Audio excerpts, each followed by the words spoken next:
A warm welcome to all our audience. Welcome to Petropod's new podcast series, EcoEcho, navigating the future of renewable energy with SPE. In today's episode, we have with us Professor Pratham Arora here, a distinguished guest who has been educating India's future energy leaders in IIT Roorkee. He currently serves as assistant professor in the Department of Hydro and Renewable Energy in IIT Roorkee and has been working and researching on the energy industry for over a decade. He completed his Bachelor of Engineering in Chemical Engineering from Birla Institute of Technology and Science, Pilani, in 2011 and completed his PhD in Energy Science and Engineering from IIT Bombay in 2016 and PhD in Chemical Engineering from Monash University. Besides this, Professor Pratham Sir has extensive research experience, including being a research intern at IIT Delhi as well as in Georgia Institute of Technology from Atlanta. Okay, sir. Sir, besides this, is there anything you want to share to our audience about yourself? No, no, thanks, sir. Thanks for the nice introduction. Okay, sir. Sir, Preeti would like to ask you the first question, sir. First of all, sir, we would like to know that what was your first exposure to the field of renewable energy? Okay, so it started when I was a young engineering student, like all of you. So I was doing a bachelor's as of today from Pilani in the Goa campus. So there in the second year, we dwelled into a small project which was related to biogas development. So that is what my introduction to renewable energy as such in the broader domain started. And it went on taking shape with time. So there was like we were interested into newer domains of energy and biogas as such seemed to be somewhat excited. So we did some hands-on reactor designs and that gave us a practical experience. And further, like any place in India, like Goa also has a lot of biomass, and we wanted to utilize the grass waste that had become a nuisance in the campus to be utilized for some purpose. And that was my first experience with renewable energy. Great, sir. Yes, sir. It was That's wonderful. So, further regarding biogas and biomass, I had a personal question. Like I recently in one of the competitions that I participated in, biogas was one of our main aims in that case study competition, and I did some extensive research in biogas, biofuels, and biomass. And so, when I looked into it, I found that there is a lot of opportunities available in biogas. Like you can just take all the garbage that is coming from, say, cow dung, or let's say weeds, or let's say anything like food waste products from food or grass materials and everything, and you can just restore, like take the energy from it and convert it into urea and everything like that, and various other biofuels and compounds. But sir, all of this also requires a huge amount of investment and many amount of chemicals. So how do you think that biofuel and biomass can be utilized within the general industry itself? Because other power plants, like let's say a solar panel, can be directly put on a house, but you cannot have a biogas plant for a single house. That's what I was. Yeah. Okay, so let me try to answer the question one by one. So I agree with you, biomass, biofuels, bioenergy has a huge potential in India. But why it is lagging? Like, okay, so let's start with, see, biomass energy is nothing new. If you go 200 years back, 100% of the energy that we're using was coming from biomass. What was the energy demand at that time? Cooking needs and maybe some heating needs. It was only like when the discovery of coal and petroleum products that it got differentiated. Now coming that like biomass has been, so even if you consider the energy mix of India today, we are getting more energy from biomass than from solar. Again, that is again in the traditional areas where the biomass is used for traditional purposes. But why are we not able to utilize it? There are so many avenues. Some people are talking about bioethanol, some are talking about biogas, some are talking even about biohydrogen, and so many avenues. So first thing is this, you rightly pointed out, is scale. Biomass as such has a very low energy density. Ever seen the trucks that go onto the roads with the farm waste? You just are scared that it might tilt here or there. So that is like a typical density of a biomass would be around 70 kgs per meter cube as compared to way higher for four other sources. So the energy density is very less. That means transporting biomass is a problem. It's a rule of thumb that if you're transporting biomass for more than 100 kilometers, you're spending more energy than the energy that is stored in biomass itself. Then comes in the supply chain. That is by far the one of the strongest reason that has been stopping biomass from getting due importance in India. If you see countries like Brazil, huge bioeconomy, Norway, huge bioeconomy, but why not in India? Because we don't have a very good supply chain. The rates are not fixed. Today the biomass might be available for 2 rupees a kg, tomorrow it becomes 20, day after tomorrow again 50. How can you make a sustainable case out of it? And that is one of the reasons why industry has been struggling. But that doesn't mean there has not been many success stories. If you go to the Municipal Corporation of Indore, they have been generating a good amount of biogas. In Goa as well, they have a waste treatment plant where they are producing a good amount of biogas also. Then if you go to near our place, so we have a big CBG plant in Aurangabad that is taking 20 tons per day of kettle dung, making compressed biogas and using that as the fuel in some of the pharmaceutical industries nearby. So we have a lot of good success stories, but they are isolated. One of the reasons why they're isolated is we don't have appointed government support or policy support, which I see coming in the future years. So these are some of the things that I see. Let me know if I was able to answer some of your points that you raised. Yes, sir, definitely, sir. Sir, next question that I wanted to ask specifically to biofuels was, sir, that biofuels generate, like you can generate ethanol or methanol or anything, any other biofuels like that. But at the end of the product, like even what you do with biofuels, you just burn it. So combustion is done. And so initially, like CO2 would definitely be Sure. released.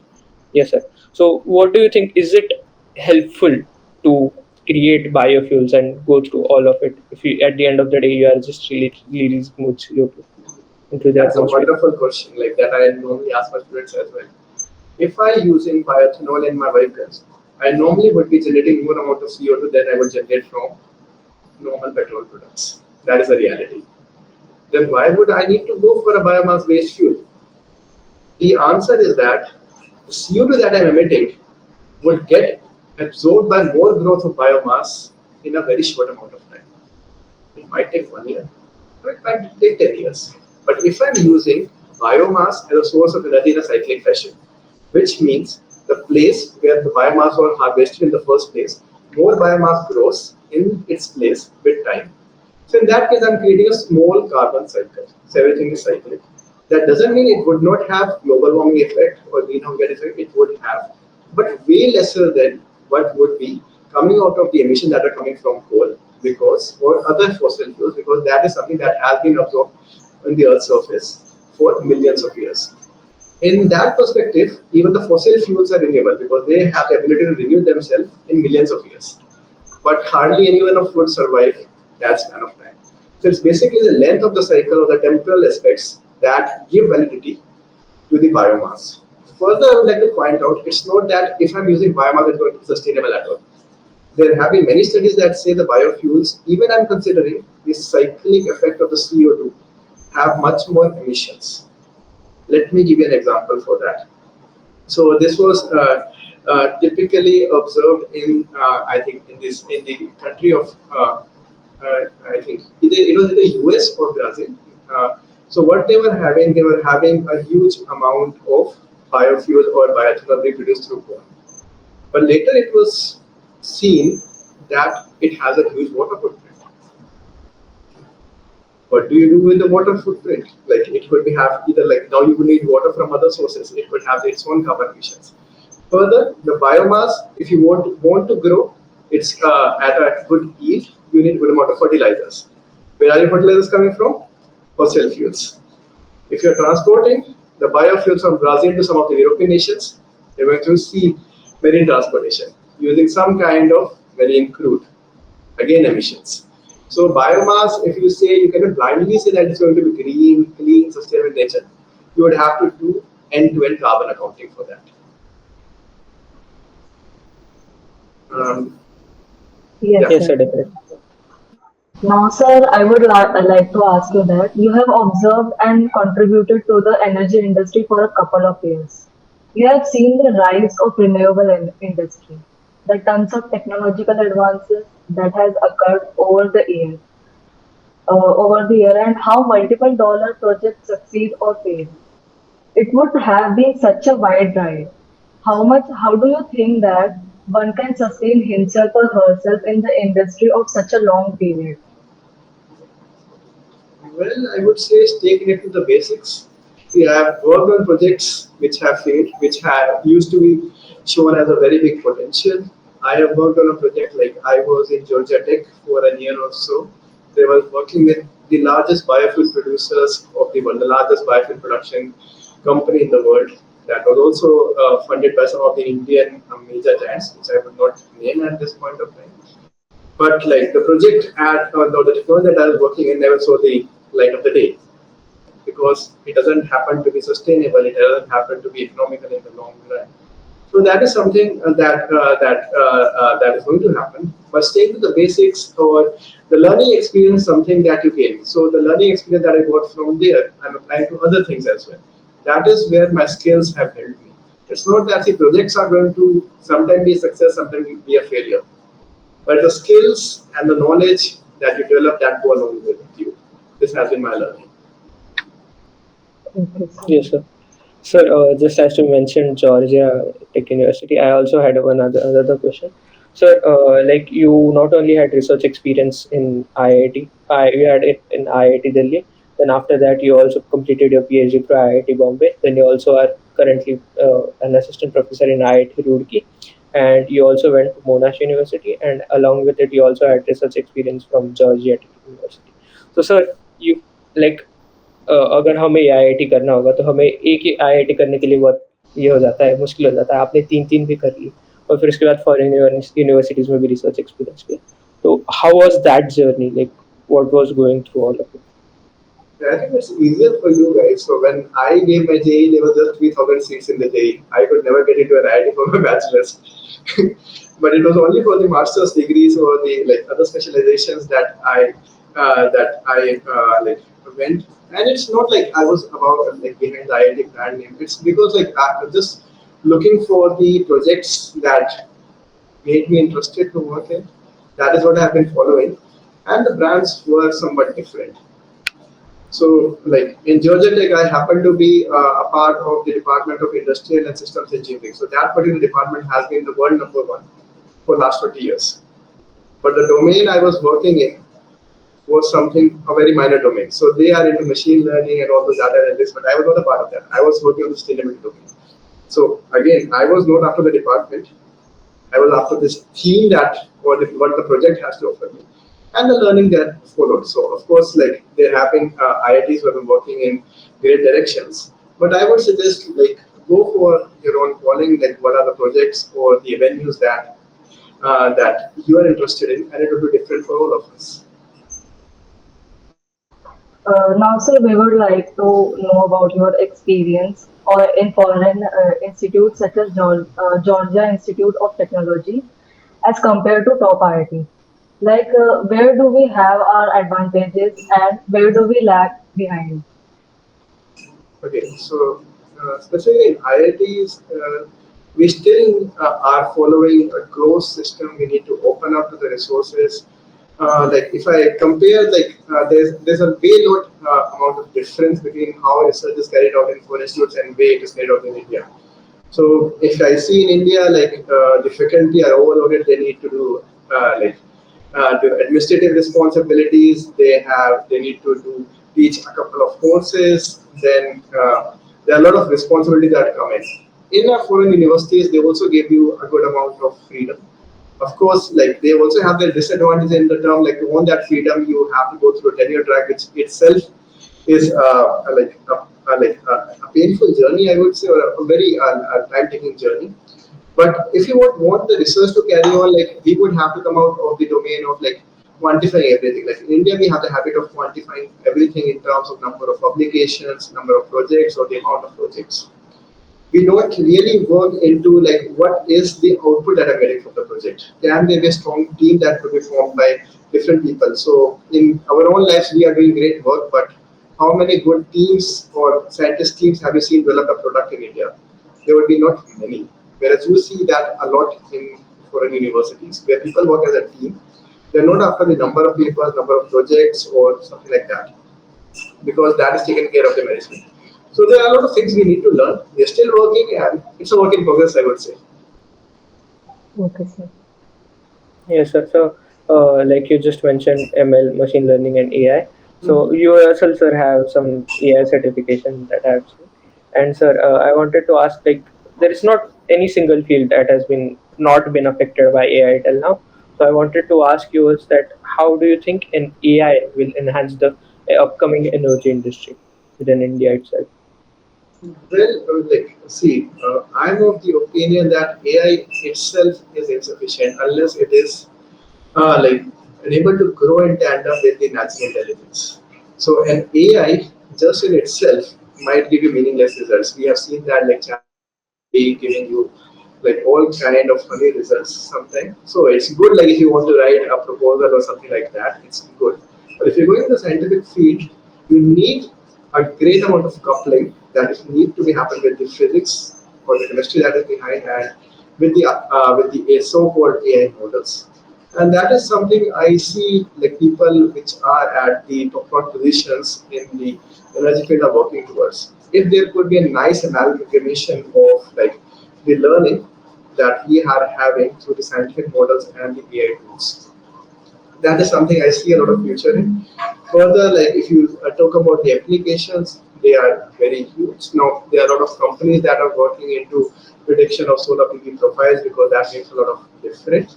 Because the amount of energy that you're able to generate in the next 15 minutes or next hour or next day would be somewhat very different. Further carried on with the demand side management, the demand is not stagnant. How the demand is going to vary would change with time, and if you can predict that and if you can synchronize your production capacity with that, well and good. Most of the renewable sources that we have are not stagnant systems. They are dependent on many factors. Solar depends on the sun, wind depends on the wind, biomass depends upon a lot of factors. So, of course, you cannot stop the application of AI, but we also need to be aware of the limitations of AI. It's not that just press one key and everything is done for you.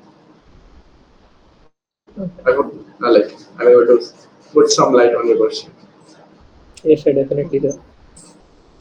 Now, sir, we would like to know about your journey. There would be definitely some of downfalls, failures, and painful movements you have experienced. Would would you like to share it with us? Yeah, so like every journey, like there are going to be ups and downs. Sometimes you propose something, the system goes very well. Sometimes it doesn't go very well, as I stated in the past. So when I was in the US, I was working with one of the largest biofuels company in the world, and the, the project that I was working in didn't come out very nicely. But that doesn't stop in the learning process. Further, like we have been trying to propose different ideas to the government. Okay, this is the way maybe renewable energy can be integrated. This is the way it cannot be integrated. Sometimes we succeed, sometimes it's a failure, but it's the learning that keep on continuing. And further, we keep on discussing with the peers, with the seniors, with the elder generation who have much more experience than us. Because sometimes we feel like that, of course, like what why would have they failed? But they have a point in that. Further, it's not that they are always correct. Sometimes there are pathways which they might not have tried, which we can try and we can achieve success. So I will give you an example of EVs. Do you say EVs are new technology? Probably 100-year-old technology. So it's making inroads now. We talk about biogas, again 50 years old technology. Nothing new in that. Making inroads now. So every idea has its own time, I would say. I think there's a popular saying that goes on like nothing is more powerful than an idea whose time has come. So it's not that all that even if you're coming up with a best technology, you're going to get success in that. There could be multiple reasons why it's not able to succeed. One of the problems is where it's not the right time. Maybe that might be the reason. Yes, sir, definitely. Next question I would like to ask you is that, sir, there are multiple technologies or multiple methodologies that go into everything. So, like for example, even in petroleum industry, there are different types of approach. There are like smart wells that are built and different types of wells that are built. So what do you think is one technique that has not, like, one research technique that you think is currently undergoing research, and that would definitely become the future of biomass industry? Is there anything like that? I would know, so there's no one technique or one way that will solve all your problems. There are a lot of methodologies that are being tried out at different levels, and there are a lot of people who are like trying to propagate. So, if you ask me personally, I see a lot of promise in the so-called ammonia economy or the methanol economy that is basically based on derivatives of hydrogen. So, hydrogen as such has a few limitations in terms of storage and transportation, but if you can go towards methanol economy or ammonia economy, or there are also termed as electrofuels, which might be of good value in the future. This is what I personally think. Further, there is also a huge potential that needs to be tapped through the biomass sources. Further, I also see that in the future, the energy demand and supply chain more decentralized as compared to centralized as of now. That might have its own advantages. Again, I'm trying to be keeping the things. I'm not avoiding a bit technical stuff, so as wider audience are able to understand the point that I'm trying to make. Yes, sir, definitely. Yes, sir. Sir, next question I wanted to ask you was that, if suppose right now, like I personally am studying currently petroleum engineering, but there is a threat to it. Like, even in future, we might not know, because as the renewable industry is growing and growing, and layoffs may happen. And currently, as the recession is going, everybody is laid off, even be it software company or anything like that. But energy industry, like especially renewable energy, it is rapidly growing. Like, the prices of solar panels are fell down, or even hydroelectric and offshore wind plants are currently recruiting many engineers and operational managers and everything like that. So suppose if anyone wants to work in biomass as a future, so Mhm. what do you think would be the first step to take, and how do you think one should go about that? So I'll come back to your question. Like, so you say you are working in petrochemical industries and all those things. So one of the major feedstocks that are used in the petrochemical industry is the use of hydrogen. Everyone would talk about hydrogen in a couple of years. So why do you think that you're going to be out of it? It's not going to be maybe it's going to be the same petrochemical companies who are going to work on fuels like methanol, hydrogen, ammonia in the future. It's just the source that is going to be a bit different. But I don't see that the fuels guy, including you, are going out of the market anytime soon in the future. So don't be disheartened in that. And further, I see that there's a lot of synergy. So if I talk about the energy industry, it doesn't need core chemical engineer, mechanical engineer, civil engineer, or electrical engineer. It's an amalgamation of all of them. So if you see, there is a variety of renewable energy, and no one engineering has all the basics being covered, which you will need in the energy industry. So I believe in that. In such a scenario, I believe all of you have a chance to be a part of the energy engineers. And energy engineering, in the energy scenario, needs electrical engineer for the power conditioning. They need mechanical engineers for the turbine manufacturing and all those things. They need chemical engineers for like the chemical operations. They need civil engineers for the erection of big structures. So I see there's a place for all of you guys in the upcoming energy boom. Thank you, sir. Thank you for the motivation, sir. Um, as you know that yesterday JEE advanced result was declared. So would you like to share, like give any advice to the students who will be coming to the IT colleges and GS clinics? Yes, I would just say follow your heart, try to learn as much as possible. So I sometimes feel that like people get the opportunity to come to a nice place like an IIT, but the major advantage of coming to a place like IIT is the peer group, the strong peer group, and the peer-to-peer learning that happens. Of course, like you people are there to support you, but I believe like you learn much more from your peers than what we are able to teach you. So I would suggest like try to understand your calling, make the best out of these 4 years because you don't get these 4 years every now and then. Yes. So these are going to be the best or the formative 4 years of your life. So the decisions that you make at this time will go a long time with you.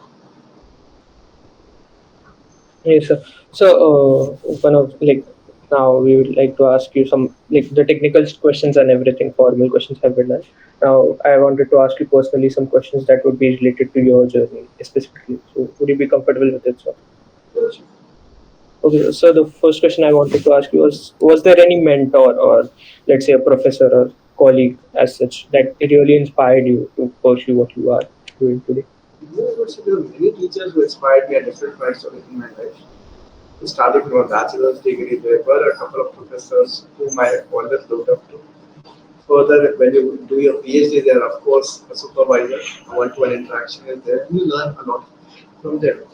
And even now, when I'm acting myself as a PhD supervisor, there are many students who are teaching me a few things. It's not that I'm teaching them, but the students, when they do things, they look at it from a very different perspective. So it's not that only I am teaching them, they are teaching me as well. So learning is something that keeps on going. And of course, I was blessed with a lot of mentors throughout my life, and that is something I relish. And which I also recommend, try to find a few mentors whom you value, whom you can trust, and that their suggestions can help you a lot in the forward journey in life.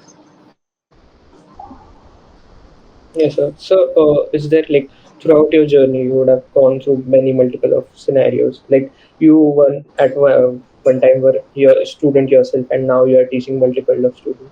So, is there any story that you think you wanted to share from the time when you were a student and now when you are teaching to students? Yeah, so the life is very different when you become a teacher itself. You are on the other side of the table. So when you're a student, you just like sometimes you're just aiming for the marks. This is what I see in some like many of the students I would say, like they're just after marks. Maybe the CPA or the CGPA should be beyond 8 so that you can sit for a couple of companies and get a job.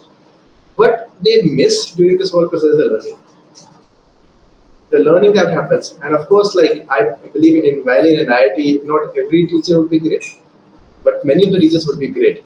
So the teachers whom you feel that you can learn, maybe the focus should be in learning new things rather than just for the marks. Because again, like you're not going to get this opportunity again and again. And this learning is going to go a lot longer with you because the teachers sometimes have interaction with the best in the industry, and he or she can tell you like what are the future prospects which you might not be able to see as of now. So yeah, but things change a lot. Yes, definitely.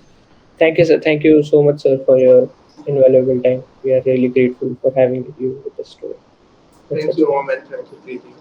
Thank you, sir. Sir, Thank you, would you sir. like to share any feedback to us, any improvements or anything? Great. I'm sorry I kept you guys on waiting. There were a lot of like meetings that keep on coming. No, Sir, sir. you responded. That was the biggest thing for us, sir. Okay, I hope it was helpful. Yes, sir. So Definitely, sir. A lot knowledgeable. okay, okay. Thank Thank you, you. sir. Thank you very much, sir. Have a wonderful day, sir.